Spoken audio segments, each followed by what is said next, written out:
Welcome to the Bag Hack Digest. Hello beautiful bag lovers, Trina here with a bag update for you all. Nothing too new. Actually, I do have a couple of new items to share with you. Bag-esque type of things. I'll start with these guys. These are a couple of vintage kimono material clutches. Kimono, I think this one is made from the actual obi or the belt, and this one is just made from a lining. These are really easy to come by little doohickeys that you can get at any recycle shop. Well, not any recycle shop, but the big ones always have kimono stuff.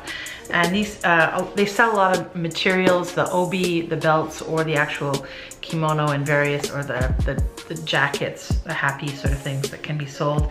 And they make great little gifts if you're in Japan, and they're not very expensive. I think these were like 500 or no, 300 yen, which is what, $3 or so a piece. And they're actually like beautiful condition, a little bit musty, but on the inside it's just a very simple layout. You've got a little, this one has a little mirror in it, and a little pouch for coins, and it's just like an accordion style, and it just snaps close. Oh, that was my phone. There you go, a nice little gifty. And this one is exactly the same size and the same layout, but more practical black. And this one is at the same sort of layout in the middle. It doesn't have the mirror in it. But what I think I'm going to use these for, if I don't eventually or immediately gift them to foreign friends and family, is I'm going to make sort of a wall arrangement out of them. I'll put them behind some glass in sort of one of those raised frames. I only have 2 at the moment, but I can easily collect a few more.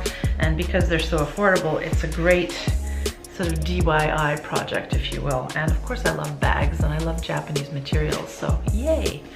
So that's my first bit of news. Second bit of news is this little unit here you might have seen. This is, I think, my second YouTube video where I reviewed my Kenzo wallet on chain. I love this. One thing I didn't like so much about it was the rose gold, because not because I don't like rose gold, but because it was hard to find a replacement chain, and I found the replacement chain, and now I have a whole sense of renewed love for this bag because it's more conducive to my tall, large frame. So I found this on Etsy. I'll link the store below, and he was only selling, or she was only selling, not sure, he or she was only selling these in a 30 centimeter length, which was too short for me, but certainly much longer than the original chain that it came with. I've since desecrated this, taken it off the bag.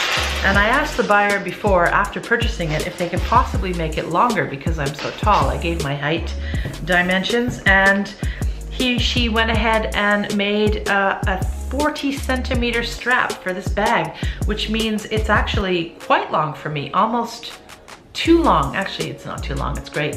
It looks fabulous, and what's great about it now is that it's detachable. It's a little bit medatsu, meaning it shows, like the link shows. It'd be nice if it were a little more seamless, but it's exactly the same weight and look as the original chain, except longer and with the links here. And the original was just a plain strap. I don't know if you can see. This is a lighter rose gold, which I think is preferable. I don't know if you can see that, but the new one at the bottom has this diamond cut on it. So aside from that, that's the only difference. It's the same weight and look. So, score! I'm wearing this bag a lot more now that it fits better. Amazing what strap lengths can do to make a bag better for your day-to-day use. And I've discovered, because I'm wearing this bag a lot more now, I've discovered that it does, this is a gomato leather, it's kind of a rubberized leather, and I'm noticing that it does pick up a lot of the color from whatever I'm wearing, but I'm also noticing that because it's rubberized, I can easily wipe it off. So I just have to make sure that if I'm wearing dark colors on the day, at the end of the day, I just take a damp cloth and wipe it off so it doesn't become permanent. So far, so good. Love this little bag. And third and last news today, do you remember this bag here? I reviewed it a little while ago. I'll put a link to that in the bottom. It's a Rebecca Minkoff Jumbo Love bag. Very Chanel boy bag-esque, very geo, you know, I love the geo print, very graphic. That's totally my style. A little bit masculine edge. And I had inadvertently sold this and sent it off to France, and I was like really sad at the time. And it's funny how things come around for the better, because the seller apparently refused to pay the taxes on this when it came to her. I guess the taxes were a little high. So it was sent back. So I lost money on sending it to France. It was a few thousand yen that I lost there. But I got my bag back, and I'm happy about that because I love this bag and I regret it having sold it. And there's no damage in transit. It looks the same as it did before. So happy to have it back with me, but kind of strange story that it happened that way. I'm not sure if you can get these bags anymore as is. I'm sure they sell the Love bag on the website at Rebecca Minkoff, but not sure if this exact print is still available. I do love this. It's great for crossbody, but it's just a bit big. And the structure is such that it's very, well, it's boxy, right? It doesn't flow into your body very nicely when you do wear it crossbody. But do love this bag. I'm very happy to have it back. So that's my news with my bags at the moment. Talk to you later. Have a wonderful morning, afternoon, evening, or night. Bag Hack signing out. Mwah. Bye.